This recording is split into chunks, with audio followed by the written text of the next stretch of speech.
네, 포로후기 역사서 중에서 이제 우리 에스라, 그다음에 이제 느헤미야, 에스더까지 했으니까 이제 오늘 느헤미야서 공부하도록 하겠습니다. 이름을 보시면은 히브리어로 느헤미야는 느헤미야, 위로하다, 여호와의 위로라는 그런 의미를 가지고 있습니다.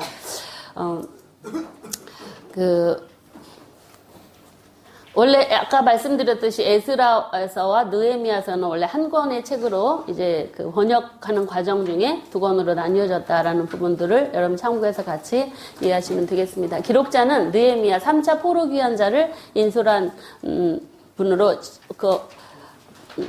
보고 있습니다. 그래서 그 견해들이 나타나는 부분들이 1장 1절을 비롯해서 그러니까 기록자가 이제 본인을 1인칭 단수로 그렇게 표현하는 모습들을 통해서 나타나는 특별히, 12장 46절이나 47절에 가보면은요, 3인칭을 이용해서, 기록하는 내용들이 나타나고 있습니다. 앞부분에서는 1인칭, 이 12장에서는 3인칭을 이야기하고 있는 걸 보면은, 아마도 느헤미야가 이제 11장까지는 그가 12년의 총독으로 귀환을 했다가 그 일이 맞춰진 이유가 아니었을까 그렇게 보고 있습니다. 12장은. 그래서 동시대의 인물들을 이제 열거하면서 이렇게 지난날에 그 12장에는 이 느헤미야를 얘기하면서 과거의 행적을 돌아보는 것처럼 표현하고 있습니다. 3인칭 인물로. 그래서 이런 구절들을 통해서 바로 느헤미야에서도 이렇게 조금 구분되어지는 부분들이 있다라는 걸 좀 기억하시고, 성경에 보면 느헤미야가 어떤 사람이라는 게 1장에서 나타나는데 아닥사스다 왕의 술 맡은 관원장이라고 소개를 하고 있습니다. 그는 아닥사스다 왕이 먼저 요청을 한 게 아니라 느헤미야가 예루살렘의 형편을 듣고는 본인이 아닥사스다 왕에게 그 거대한 페르시아 제국의 황제에게 요청을 하고, 그래서 포로 귀환이 3차로 이루어지는 모습임을 볼 수가 있습니다. 그래서 왕이 허락을 받아서 총독의 자격으로 바로 예루살렘 성벽을 재건할 수 있도록 한 것은, 총독의 자격, 어느 정도 정치적인 위치가 있어야, 왜냐하면 성전 건축할 때도 방해 세력들이 있었지 않습니까? 그러다 보니 성벽 건축도 분명히 그럴 것이다라는 예상을 하고 어쩌면 이런 정치적인 입장에서 좀 더 총독의 입장으로 이렇게 오지 않았나 그렇게 보고 있습니다. 그래서 배경으로 보시면 역사적인 배경은 바로 에스더서와 밀접한 관계를 가지고 있는 페르시아 시대의 고레스로부터 페르시아 고레스 왕부터 아닥사스다 1세까지의 기간으로 보고 있고, 그 배경은 3차 포로 귀환과 성벽 건축에 관련되어진 일들이 배경으로 나타나고 있습니다. 그리고 이 느헤미야는 성벽을 건축한 다음에 백성들의 신앙과 사회 개혁을 하는 그런 과정들이 그 배경으로 성경에 나타나고 있습니다.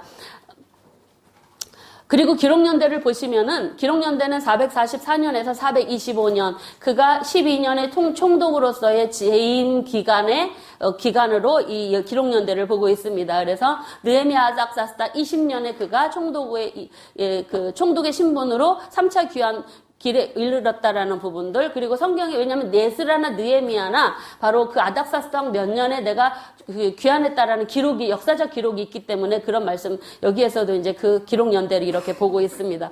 그리고 아닥사스다 32년에 이제 그가 느헤미야가 2차 귀환을 했다라는, 그래서 444년, 425년경으로 그 연대를 보고 있습니다. 근데 보면은 아까도 12장에서 과거 있었던 일처럼 그렇게 소개하고 있다고 말씀을 드렸는데, 12년의 유다 총독으로 재임을 한 다음에 잠깐 페르시아로 다녀오는 약 1년여 기간의 세월이 있습니다. 그때 예루살렘에서 무슨 일이 일어나냐면, 성벽을 건축해놓고, 그리고 성전 중심으로 제사를 드릴 수 있도록 제사장과 레인들을 세워놓고 말씀을 가르쳐서 에스라와 함께 말씀으로 그들을 이방인과의 절호를 시키고 하는 일들을 맞춰놓고 갔다 오는데, 약 1년여 기간 동안 또 와보니까 예루살렘의 성전에서는, 재건되어진 스룹바벨 성전에서는 하나님을 예배하기보다는 신앙의 부패들이 일어나지고 이방인과의 다시 통문이 일어나는 일들이 12장 이후에 나타나는 걸 볼 수가 있습니다. 그래서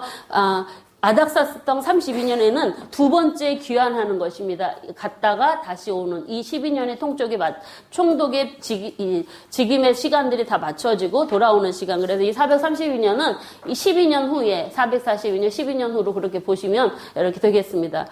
그리고 이런 기록들이요, 사실은 그 팔레스티나 지역 페르시아 지역에서 이미 그 증거들이 나타나고 있습니다. 그냥 우리가 그냥 그 추정해서 하는 이야기들이 아니라 이런 기록들이 이미 발견되고 있습니다. 그래서 이런 부분들이 그냥 우리가 추정하고 뭐 누구 학설이 아니라 확인되어진 내용들이라는 걸 말씀드리고, 기록 목적을 보시면 3차 기환과 무너진 성벽, 예루살렘 성벽의 재건과 백성들의 신앙 개혁을 위해서 이제 기록되었다고 할 수가 있고요. 성벽 재건은 굉장히 어려운 방해를 받습니다. 그럼에도 불구하고 5주기나 방해꾼이 심했는데 한 손에는 병기를 잡고 한 손은 일을 하면서 52일 만에 신속하게 아주 완공을 하는 일들을 볼 수가 있는데, 그걸 위해서 기록되었고요. 성벽 재건이 얼마나 어려움 중에서 이렇게 기록되었는가를, 그런 과정들을 알려주기 위해서 기록되었습니다. 그리고 백성들의 개혁을 위해서 에스라와 함께 율법을 낭독하고 하나님 앞에 언약 인봉식까지 거행하는 모습을 증거로 나타나는 모습이 나타나는데, 그걸 알려주기 위해서 기록되었고, 마지막으로 백성들이 이제 포로 귀환한 인물들이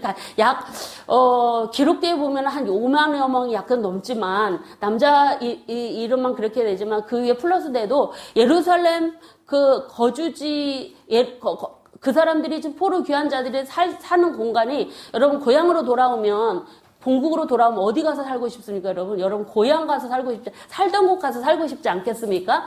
그런데 사람들이 다 그곳으로 가면 예루살렘 성벽이 건축되고 성전이 있는 그곳에는 사람들이 안 살면 집도 무너지는 거 아시죠? 그러다 보니까는 이 느헤미야는 뭐를 하냐면 사회적인 개혁도 하는 것입니다. 백성들의 거주지를 지정해 줍니다. 그 일들이 느헤미야서를 통해서 우리에게 나타내 보여주고 있습니다. 그래서 그들의 거주지들을 지정해 주고, 그리고 예루살렘의 자원에서 예루살렘 살겠다라고 하는 사람이 복을 빌어주는 얘기까지 나타납니다. 그래서 얼마나 이 느헤미야가 총독으로서 신앙적인 부분이 아니라 사회적인 부분까지도 관심을 갖고 있는가는 이 느헤미야서를 통해서 확인해 볼 수가 있는데, 그런 과정들을 이 배경으로 해서 그런 모습들을 우리에게 보여주기 위해서 기록되었다고 할 수가 있고, 또 유다 사람과 결혼한 이방 여인들을 떠나보내는, 특히 제사장과 유대 레위인들, 이 제사장과 레위인들이 앞장서서 이방과의 통혼 문제가 사실은 에스라 때에 이미 그 쫓아내도록 그렇게 얘기를 하고 성경에 입각해서 율법에 깨서 얘기했는데 불구하고 느헤미야 시대까지도 계속적으로 제사장과 레위인들이 거기에 앞장서고 있는 모습들이 있습니다. 그래서 그런 부분들을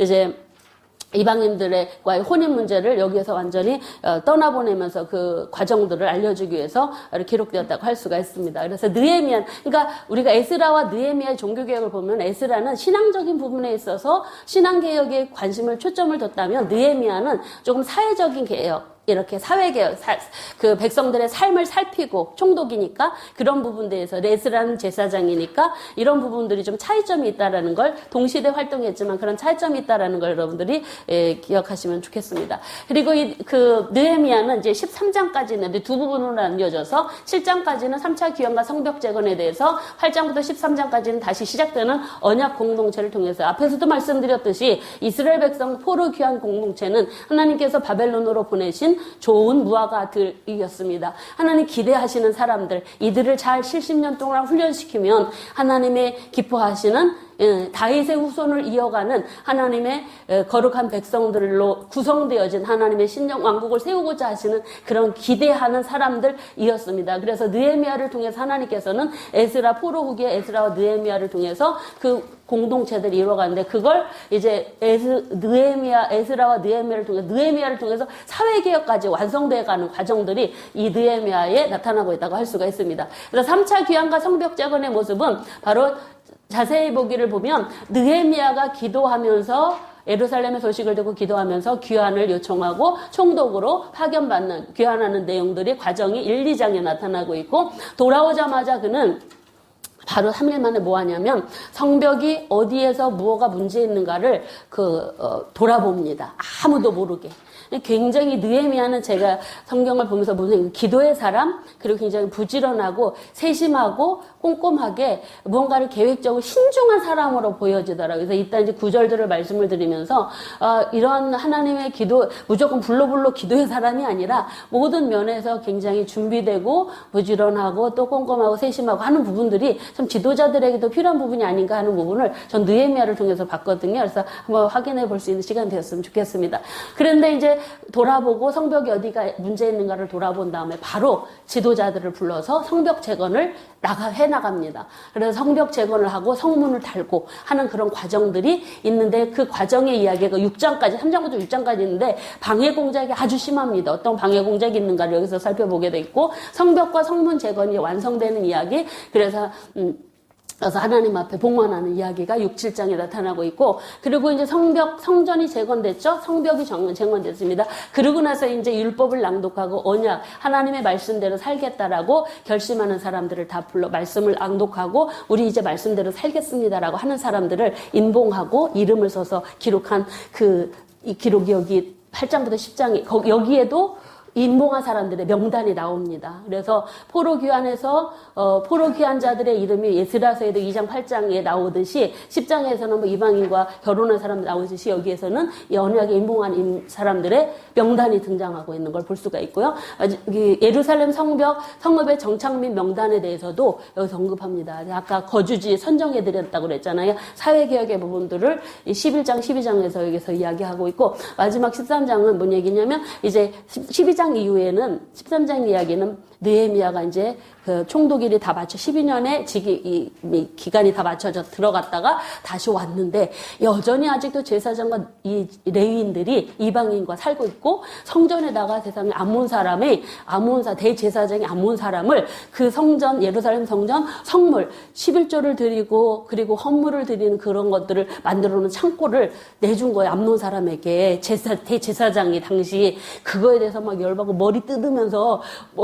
수염 뜯으면서 하는 이야기가 여기 얼마나 화났으면 그런 이야기가 여기 나옵니다. 그러면서 하나님의 뜻대로 선하게 백성들을 다스리고 개혁해 나가려고 하는데 그 뜻대로 되어지지 않는 부분들이 씁쓸하게 이 13장에서 마무리되어지고 있는 걸 볼 수가 있습니다. 자세하게 우리가 몇 가지 부분들 먼저 살펴보면서 이 느헤미야서를 좀 자세하게 공부하도록 하겠습니다. 느헤미야가 포로 귀환을 결심한 것은 왕의 명령이 먼저가 아니라 그가 사로잡힘을 면하고 남아있는 유다와 예루살렘 사람들의 형편을 듣기 때문이었습니다. 들어보니 성전은 건축되었지만 성벽이 무너져 있으니, 벽이 없으니 사나운 짐승도 들어오고 이방인들도 쉽게 들어와서 백성들이 곤고하게 살고 있다라는 걸 듣습니다. 그래서 그러니까 이방인들이 들어오면 막 사람도 죽이고 성문도 불태고 오잖아요. 그러니 백성들이 살 수 있는 곳이 아니다라는 걸 알고는 느헤미야가 하나님께 기도를 합니다. 백성들이 이렇게 고통당하는 걸 보면서 느헤미야는 금식하면서 하나님께 기도하는 걸 여기 확인할 수 있습니다. 수일 동안 그 말을 듣고는 수일 동안 울면서 슬퍼하며 하나님께 금식하며 기도했다라고 기록하고 있습니다. 참 민족의 지도자인 것은 분명한 것 같습니다. 그래서 하나님의 사람은 내 가족, 내 교회만이 아니라 온 하나님의 백성들을 두루 살피는 그런 지도자가 되어야만 이 느헤미야를 통해서 보여주고 있는 한 면이 아닌가 싶은 생각이 듭니다. 그래서 하나님 앞에 기도하는 내용이 4장부터 1장 4절부터 쭉 나타나고 있는데 굉장히 느헤미야의 기도를 통해서 그가 얼마나 그 기도의 사람이었는가를 보여주고 있는 내용들이 나타나는데, 첫 번째로 이 느헤미야의 기도의 특징은 하나님 앞에 하나님의 긍휼을 구하는 기도가 기도의 내용으로 나타나고 있습니다. 하늘의 하나님 여호와여 하면서, 하늘의 하나님 여호와 크고 두려우신 하나님이여 주를 사랑하고 주의 계명을 지키는 자에게 언약을 지키시며 긍휼을 베푸시는 주여라고 하나님께 하며 간구하는 내용이 바로 그의 기도의 첫 시작이었습니다. 얼마나 하나님 앞에 겸비한 자세로 하나님의 은혜를 구하였는가는 오늘날 우리들에게 기도의 그런 자세들을 보여주는 내용인 것 같고, 그리고 그가 왜 이렇게 고백할 수밖에 없었는가는 그도 에스라처럼 이스라엘 백성들이 왜 포로민으로 끌려올 수밖에 없었는가를 알았었거든요. 율법 불순종한 거 알았습니다. 그래서 포로 70년 생활한 것 그거 인정했고, 그러면서 하나님 앞에 하나님 우리가 그 불순종 죄 때문에 이렇게 70년을 보냈는데 하나님의 큰 권능으로 우리를 이렇게 다시 구원하셔서 다시 이렇게 돌려보내신 우리가 하나님 백성인 걸 기억해달라고 그렇게 기도하는 것을 볼 수가 있습니다. 10절에 보면은 여기에 성경에 다 담지 않았지만 그런 기도도 하면서 하나님 앞에 뭐라고 하냐면 하나님 제가 귀환해서 백성들 돌보고 싶으니 그 길 하나님 열어주십시오. 왕의 은총을 있게 해달라고 기도를 했는데 그가 자신이 그때 아닥사스다 왕의 술 관원이 되었다라는 관직의 이야기를 여기서 고백하는 것을 볼 수가 있습니다. 여러분 하나님 앞에 먼저 기도하고 왕의 허락을 하나님께서 해달라는 이런 세경한 이런 모습 속에는 바로 느헤미야가 하나님께서는 이스라엘에만 계신 분이 아니고 지금 페르시아 제국도 다스리시고 주관하고 계시다라는 그런 신앙을 고백하는 하나님의 주권을 인정하는 신앙을 고백하고 있는 모습이라고 할 수가 있습니다. 하나님께서 왕의 마음 좀 감동시켜서 저 총독으로 보내주십시오. 이런 기도인 것입니다. 그래서 느헤미야가 왕에게 왕 앞에 나서 왕 앞에 갔는데 이 느헤미야가 왠지 수심이 막 가득한 모습을 가지고 있으니까 아닥사스다 왕이 딱 봅니다. 여러분 술 맡은 관원장은 거의 그 왕의 측근에서 조언해주는 참모 역할인 거 여러분 아시죠?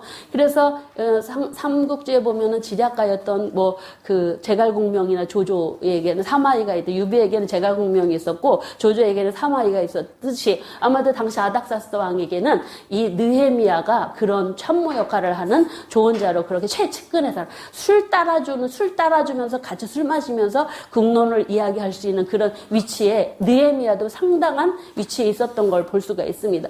그런 그였기에 아닥사스다 앞에 그가 술 따를 때 수심이 가득한 것을 아닥사스다 왕이 딱 알아보고 또 무슨 걱정 있냐라고 묻습니다. 그러면서 자기의 마음에 있는 고백들을 하는 내용들. 이것은 이미 느헤미야가 기도한 후에 왕 앞에 나아가서 행하는 모습입니다. 여러분 근데 어떻게 나타나냐면 너 왜 무슨 문제가 있냐라고 그랬는데 네가 뭐 원하냐? 너 원하는 거 들어줄게. 그랬는데 느헤미야의 태도 하늘의 하나님께 묵도하고 왕 앞에서 즉시 대답하지 않고 하나님께 잠시 기도하고 대답을 하는 것입니다. 제가 기한을 정해서 좀 예루살렘 좀 갔다 왔으면 좋겠습니다. 총독으로 보내주십시오. 요청을 하는 것입니다. 우리나라 백성들이 너무 고통을 당하고 있는데 허락해 주십시오. 그 기한을 정하고는 이 위치가 되게 중요하니까요. 참모 역할을 하는 위치가 어쩌면 아닥사스다 왕이 느헤미야를 굉장히 의지하고 있었지 않나 싶은 생각이 듭니다. 그런 느헤미야의 요청을 들은 하나님께서 이미 기도를 들으셨고 느헤미야의 이런 겸손하고 하나님의 주권을 인정하는 이 기도를 들으신 하나님께서는 이 아닥사스다를 감동시키셔서 조서를 내리십니다. 종독의 직분을 줘서 바로 보내시는데 그때도 하나님의 선한 손을 도우셔서 바로 그가 귀환하게 되었다는 고백을 여기에서 하고 있는 걸 볼 수가 있습니다. 그래서 이제 3차 포로 귀환은 바로 느헤미야도 급하게 빨리 가야 되니 바로 이 빠른 길, 험한 길을 찾아서 오게 되었다라는 말씀들을 여러분들에게 드리게 됩니다.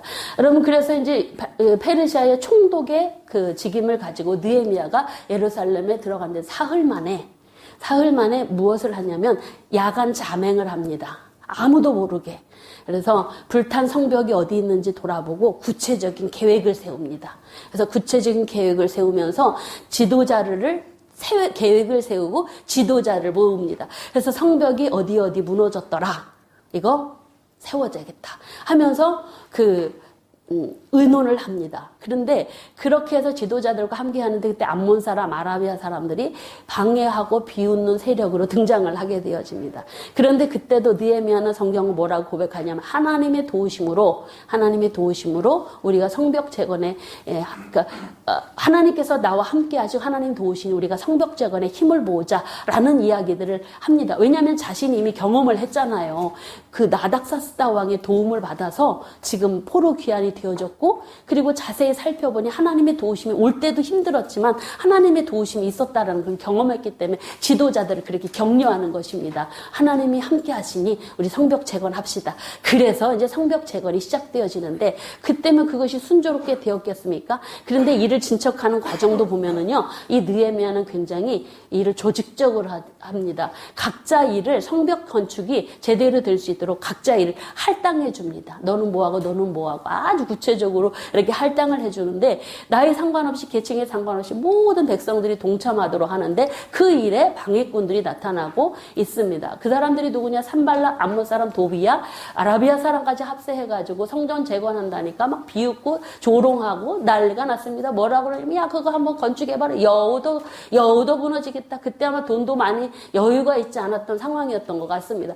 그런데 그렇게 조롱하며 비웃더니 나중에는 어떻게 가냐면 방해 공작까지 하게 되어집니다. 그런데 그 방해도 느헤미야는 절대 요동하지 않고 그때마다 하나님께 기도하며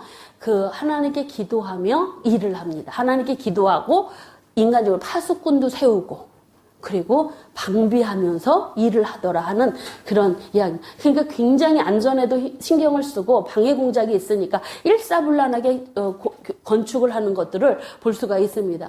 근데 여러분, 이렇게 성전 건축을 하면서도 계속적으로 힘드니까, 외부적인 공격이 오니까, 사실 이 산발락 이 사람은 사마리아 총독이 위치해 있는 사람들이기 때문에 성전 건축할 때도 계속적으로 그 사마리아 지역의 사람들이 계속 어떤 그 세력을 가지고 혼자가 안 되니까 나중에는 막 아람 사람, 막 아라비아 사람, 암몬 사람까지 해서 이렇게 하기 때문에 이게 쉬운 일은 아니었습니다. 계속 위협과 책동이 오니까 백성들이 사기가 떨어지는 것입니다. 백성들 하기 싫었겠죠. 그러니까 막 많이 분열되어집니다. 그런데 그런 백성들의 마음을 추스려서 할 수 있도록 격려하면서 한 손에는 무기를 들고 한 손에는 연장을 들고 외적의 방비를 하면서 성벽 건축을 동시에 진행을 해가며 얼마나 힘들었겠어요, 여러분. 52일 만에 건축됩니다. 예루살렘에 온 지 3일 만에 자맹했다가 계획을 하고 52일 만에 얼마나 신속하게 일을 치렀는가를 볼 수가 있습니다. 근데 이것만이 문제가 아니라 어떤 일이 일어나냐면은, 여러분, 성벽 건축을 하는데 백성들 간에 분란이 일어납니다. 외부적인 방해 공격뿐만이 아니라 그건 이제 잘 대처할 수 있는데, 공사 도중에 백성들 간에 막 서로 마음들이 상해서 서로 막 믿지 못하고 고개를 돌리고 있는 일들이 일어납니다. 근데 그 문제를 성경은 뭐라고 얘기하냐면, 5장에서 이렇게 어떻게 말하냐면, 가난한 백성들이 그 내부적인 어려움 때문에 이들이 막 그 힘을 때문에 공동체가 무너지는 그런 위기에 있습니다.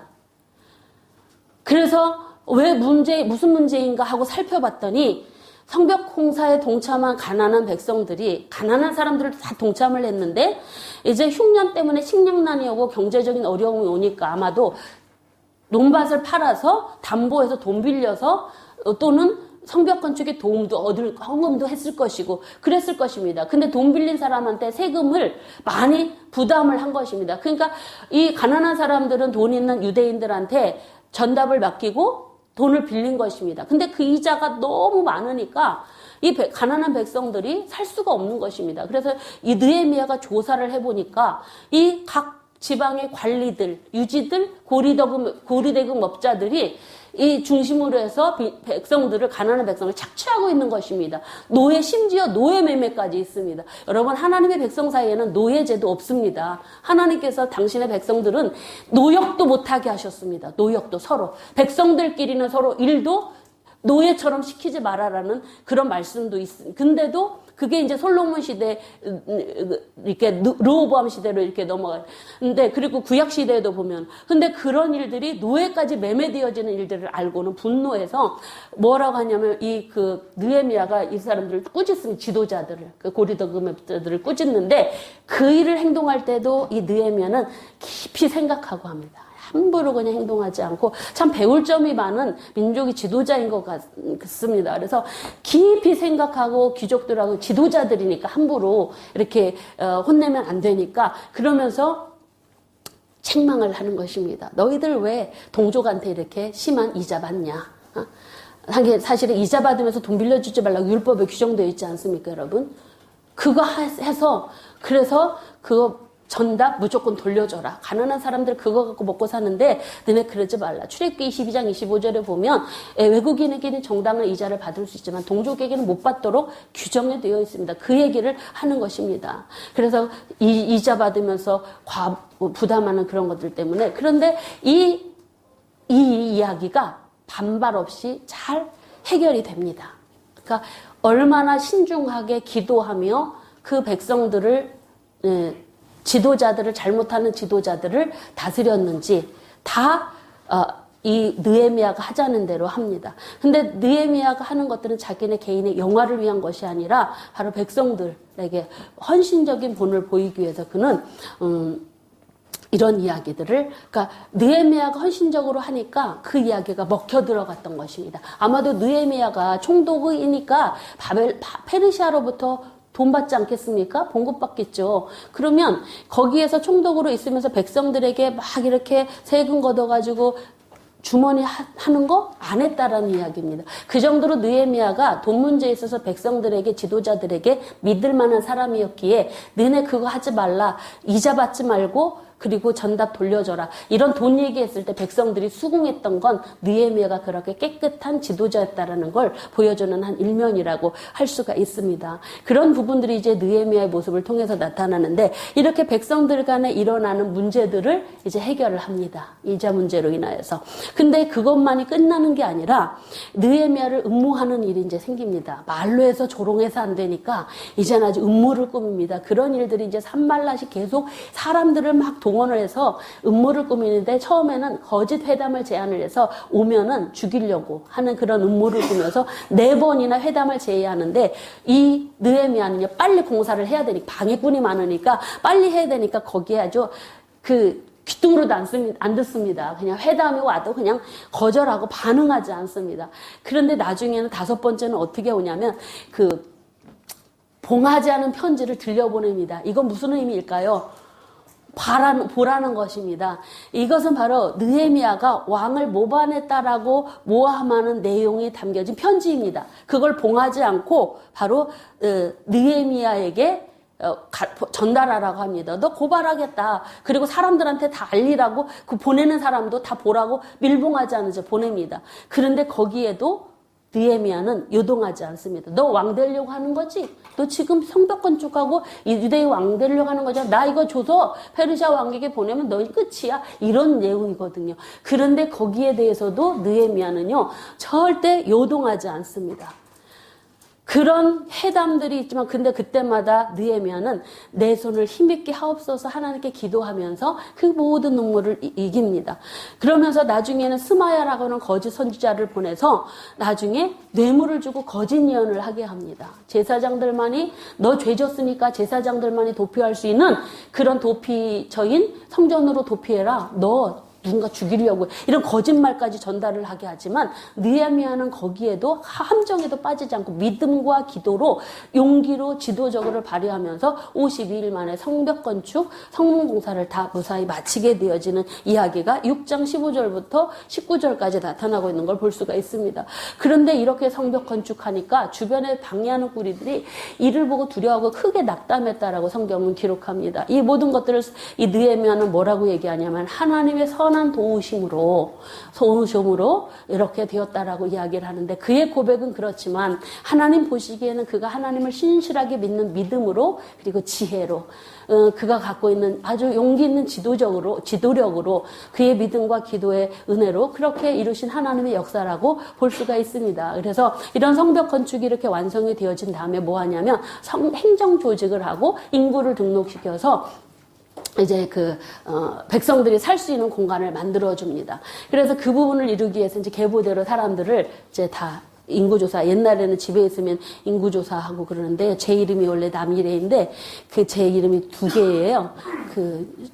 나금숙이라고 촌스러운 이름이 있는데 제 이름이요. 왜 그렇게 됐냐면 아버지가 나금숙이라고 올렸는데 나금숙과 이 남이래가 2개 올렸대요. 근데 이제 인구조사를 하러 옛날에는 왔지 않습니까? 제가 이제 충청 서천 출신인데 인구조사를 하러 온 사람이 남이래는 누구예요? 엄마가 얘예요.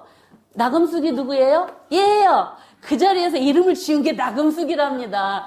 그래서 다행히 감사합니다. 제가 그런 게 나금숙은 되게 이름이 좀 남이래보다 좀 촌스러운데 사람들이 남이래 이름이 더 낫다고 하면서 그런 얘기는 죄송합니다. 금숙이라는 이름을 가진 분이 있다면 너무 죄송한데 어쨌든 그렇게 이제 제가 인구조사 때문에 펜 때 잘 놀려서 제 이름이 남이래가 됐습니다. 아마도 이때도 이제 행정조직을 하려고 계보대로 이제 등록한 일들이 있었다라는 걸 설명을 드리려고 이 말씀을 드리는데, 이렇게 인구조사를 하고 인구등록을 하고 행정구역을 조직하는 일들을 통해서 백성들의 삶에 어떤 그 터를 성읍에 거주할 수 있도록 터를 만들어주고 그리고 항상 파수할 수 있도록 서로 대적들을 조심해서 살 수 있도록 그런 것도 항상 살피는 일들이 있습니다. 그래서 포로 귀환민들의 인구조사를 하고 명단을 공개하는 일들이 7장 5절로 6절에서 이렇게 나타나고 있는 걸 볼 수가 있습니다. 여기는 제가 언급을 안 했지만 잃은 자들 곧 이름이 나옵니다. 여기 뒤에 7장 이후로. 그래서 포로민들의 인구조사를 하면서 명단을 공개하는 부분들 그러면서 이제 이 시작되는 언약 공동체를 통해서 율법 낭독과 언약에 임봉한 사람들의 명단이 나오는데 이 사람들은 여기 8장에는 이제 에스라가 등장을 해서 율법을 낭독하고 백성들의 회개가 이루어지는 내용들입니다. 굉장히 중요한 부분이라고 할 수가 있는데 에스라 때도 그렇고 지금 느헤미야 시대에도 에스라는 성경 가르치러 오신 분이니까 그분을 통해서 이제 성경이 다시 읽혀지게 됩니다. 근데 이때 특징이 있는 것이 뭐냐면 백성들이 있잖아요. 이 집회를 하는데 말씀을 읽는 집회를 하는데 느헤미야나 에스라가 백성들을 모으긴 하지만 뭘 요청을 하냐면 이 에스라가 율법을 낭독할 때 에스라가 먼저 하지 않고 성경에 보니까 백성이 명령하신 것을 백성들이 누구한테 학사 에스라에게 율법을 가져와서 읽어달라고 요청하는 부분입니다. 백성들의 요구. 그러면 이 사람들은 누구야? 이미 에스라 때 이미 성경을 들은 사람이지 않습니까? 그래서 느헤미야가 또 백성들을 보니까 우리 좀 성경 좀 읽어달라고. 그 당시에는 성경이 없었으니까 이런 부분들이 좀 특이한 부분들이야. 그러니까 백성들의 자발적인 요청에 의해서 이 말씀을 낭독하는 일이 이루어지게 됩니다. 그래서 에스라가 말씀을 가지고 와서 성경을 읽으려고 했는데, 그리고 그 율법책을 성경을 읽는 백성들이 다 일어나서 그 말씀을 듣는, 백성이 일어나서 말씀을 듣는 이런 놀라운 일들이 일어나는, 그래서 8일 동안 대규모 집회가 일어난, 말씀 집회가, 우리 지금 여러분 빡시죠? 어떤 분이 감리교 정예원 교육보다 빡세고 군인보다 빡세고 최고 빡센 성경 교육인 것 같습니다. 근데 우리보다 더 빡센 데는 여기입니다, 여러분. 8일 동안 대규모 집회를 초막 찍고, 여러분 그래도 침대 위에서 주무시죠? 이때는 초막 찍고 살았습니다. 이제부터 힘들다는 말씀을 그래서 이분들은 집에 안 갔습니다. 말씀 때문에 초막 찍고 8일 동안 하나님 말씀 읽고 8일 동안 마지막 날에 성회를 해서 말씀을 매일같이 읽고, 그런데 그 결과가 뭔지 아십니까? 회개 역사가 일어납니다. 말씀을 들은 백성들이 회개가 터집니다. 구장에 가서. 그래서 하나님 앞에 백성들이 금식하며 회개하는 놀라운 일들이 일어나고, 그로 인해서 뭐가 일어나냐면 그들의 삶에, 회개는 뭘까요? 생활의 변화입니다. 삶의 턴이죠. 내가 지금까지 잘못 살았던 것을 바꾸는 것입니다. 온 마지막 날에 백성들의 회개가 터지고, 그리고 이방인과의 절교를 결심합니다. 왜요? 말씀 들으니까 그런 역사가 일어나더라는 것입니다. 그리고 자신들의 죄와 조상들의 죄를, 허물을 회개합니다. 성경에 보니, 9장에 보니 4분의 1은 자리에 서서, 여러분 앉아서 성경 공부하시죠? 서서 율법책 낭독하고, 4분의 1은 하나님께 자복하고 하나님께 경배했더라 기록합니다, 여러분. 우리 한마을 빡시다는 이제 말씀하시지 마세요. 너무 편하게 우리는 성경 공부하는 자리입니다. 여러분, 그때 그 자리에서 또 하나님 앞에 내가 기도하겠습니다 하는 그런 사람이 나타납니다. 자신의 회개하고 헌신도 고백하고 백성들을 대표해서 하나님을 기도하는 내용들이 나타나는데, 이게 그 내용입니다. 그 기도, 대표 기도 한 사람 내용이 9장 6절로 7장 내용이라고 할 수가 있습니다. 그러면서 하나님을 유일하신 하나님으로 고백하고 만물을 지신 창조주로 고백하며 아브라함 때부터 우리와 언약을 맺으신 분, 출애굽과 시내산을 통해서 하나님과 언약, 이스라엘과 언약을 맺으심으로 고백을 하면서 그렇게 하나님께 기도하는 모습. 그리고 자신들이 포로민으로 끌려간 이유가 율법에 불순종했다. 이거 에스라 깨달았고 느헤미야도 깨달았는데 백성들이 깨닫는 것입니다. 말씀을 읽으니. 그래서 참 하나님을 버리고 바알을 우상이라고 믿었던 그들의 죄를 고백합니다. 우리가 잘못했습니다. 하나님 앞에 하나님 제가 잘못했습니다. 라고 이 고백을 하나님이 가장 기뻐하는 고백인 것 같습니다. 그러면서 고백을 하는 것이 뭐냐면 그들은 이제 바알이 하나님이 아니고 여호와가 진짜 하나님인 걸 이제 고백하고 깨닫는 역사가 포로 후기에 일어나는 것입니다. 그래서 그들은 하나님께 언약을 세우고 헌신을 다짐하는 일. 그래서 그들의 그 언약대로 살겠다라고 임봉한 사람들의 명단이 10장에 등장하고 있는 것입니다. 그래서 모든 백성들이 이방인과 통혼을 안 하고 안식일도 매매하지 않고 안식년을 지키고 정기 성전세를 내고 하나님께 소제 번제 속죄제를 드리며 11조로 드리겠습니다. 라는 그런 임봉한 사람들의 이름이 여기 이렇게 등장하고 있습니다. 그래서 그들이 율법을 따라서 계명대로 지켜 행하기로 결심한 사람들. 10장은 굉장히 느헤미야 10장은 하나님 앞에 정말 하나님의 마음을 기쁘게 하는 하나님의 뜻대로 순종하는 말씀의 대로 살겠다라고 하는 사람들의 명단이 등장하는 걸 볼 수가 있고 이 11장에는 그래서 이제 그 일들이 다 맞춰지고 백성들이 이제 말씀대로 산다고 결심했으니 하나님 이제 지키실 것이고 얼마나 즐겁겠습니다. 그래서 예루살렘과 이제 주변에 거주하는 백성들을 이제 거주하도록 그 백성들을 이제 인구가 적으니까 성읍은 크고 인구가 적으니까 그들이 살 수 있는 공간들을 이제 거주지를 정해줍니다. 그래서 10분의 1은 예루살렘에 거주하고 10분의 9는 니네 가고 싶어서 살고 싶은 데 가서 살아라 라고 하는데 이때 예루살렘에 거주하기를 자원하는 자들에게는 복을 빌어주는 일이 일어나더라 하는 내용이 11장에 나타나고 있습니다.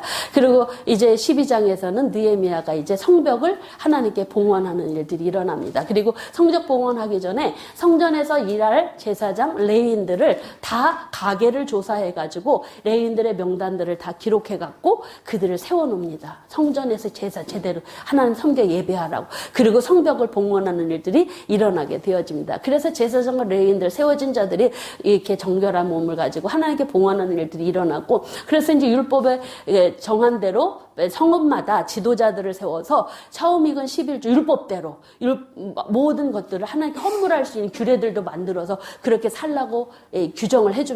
그리고 마지막으로 율법을 또 13장 1절에서 보면 율법을 또 낭독해서 너희가 이렇게 살아야 되는데 여기서 규정하는 게 뭐냐면 암몬 사람하고 모압 사람은 총에 들이지 말라고 하나님 하셨다. 그러니 이방인들 뿐만이 아니라 이들도 들이지 말아라. 너희는 성결한 하는 백성이다라고 율법의 구정을 여기서 이야기해 줍니다. 성경대로 가자는 것입니다, 여러분.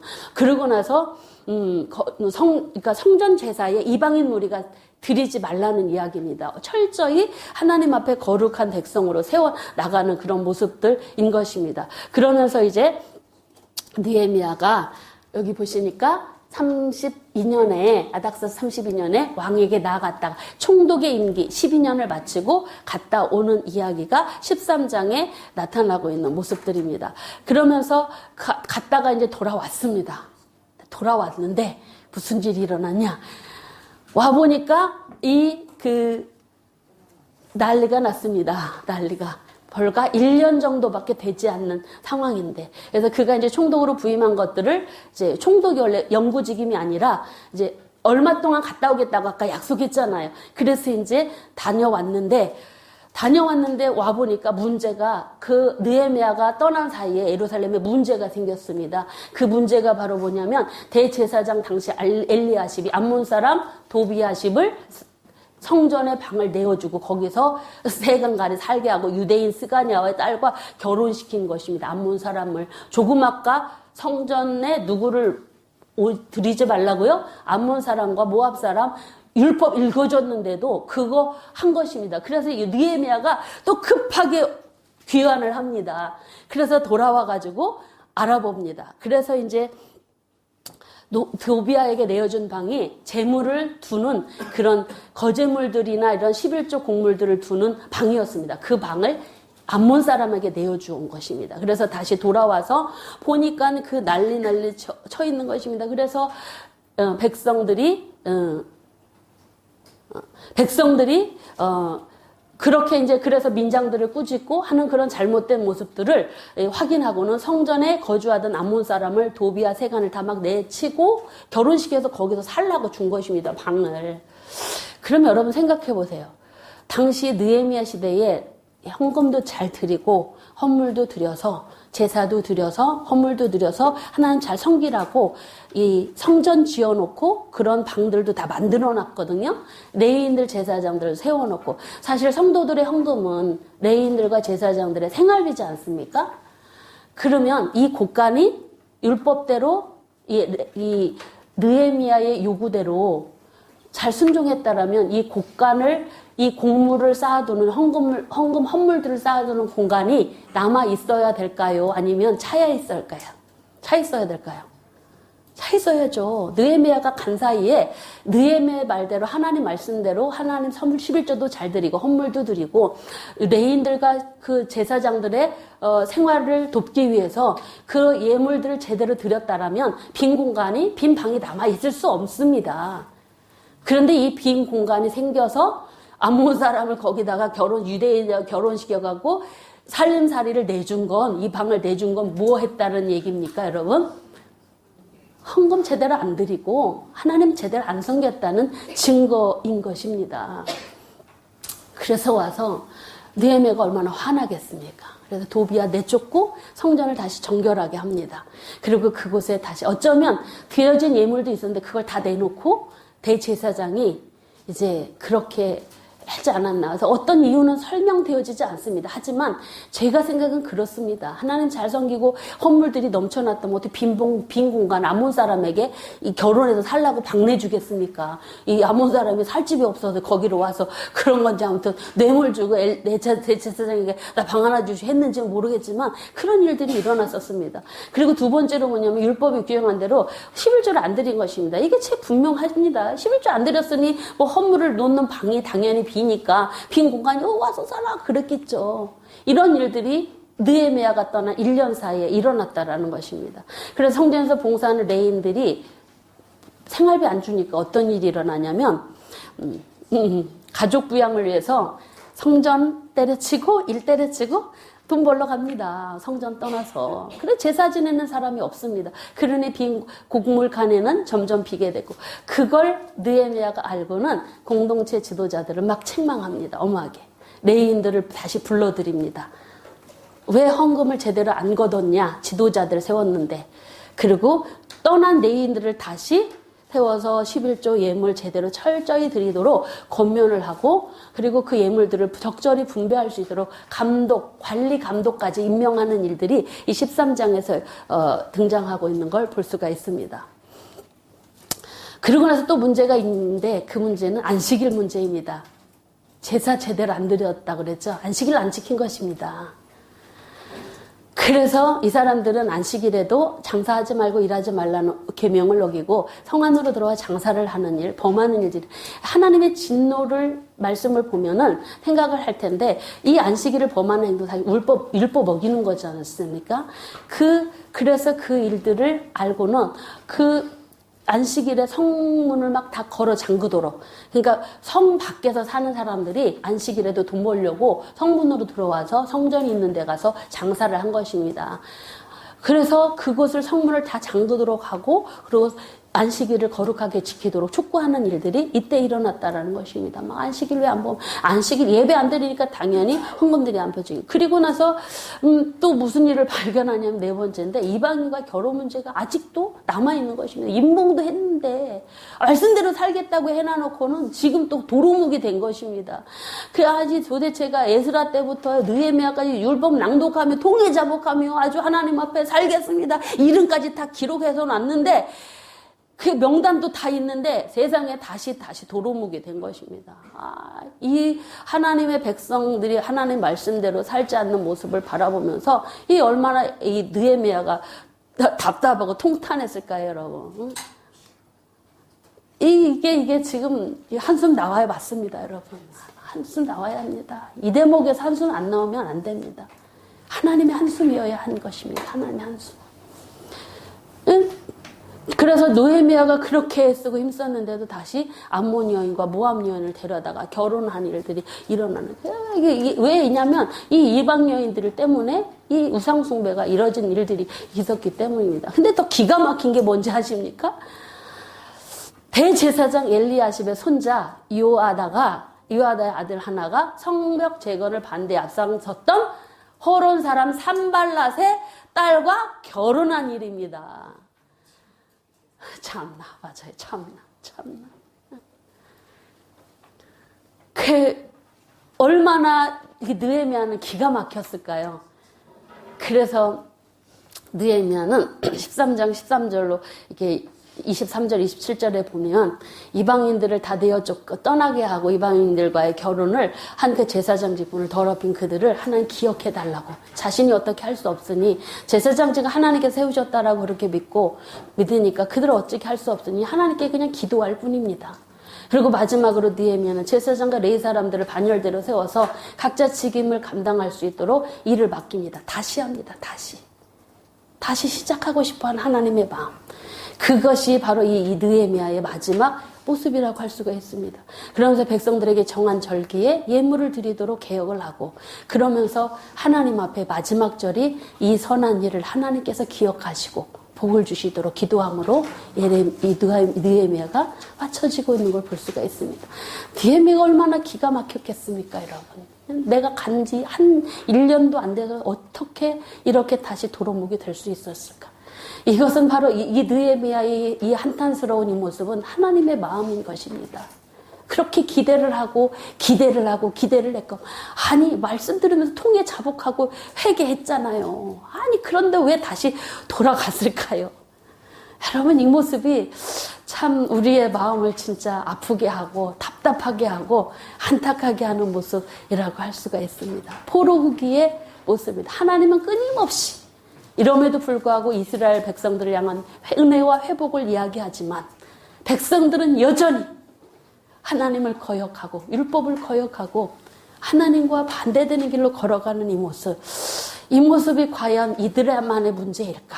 과연 우리들의 모습은 아닐까? 한번 생각을 해보면서 이 느헤미야서의 말씀을 여러분들이 마음에 새기기를, 하나님의 변함없으신 사랑, 포로민들을 귀한 공동체를 통한 하나님의 다시 시작하고 싶어 하시는 끊임없는 애타하시는 그 모습이 느헤미야를 통해서 우리에게 전달되고 있다는 걸 기억하셔서 우리의 결심한 믿음들이 돌아가지 않도록 우리들도 마음을 지키고 말씀 중심으로 믿음을 지키는 삶이 필요하겠다 싶은 생각을 하면서 여러분들과 이 느헤미야서 말씀을 마칩니다.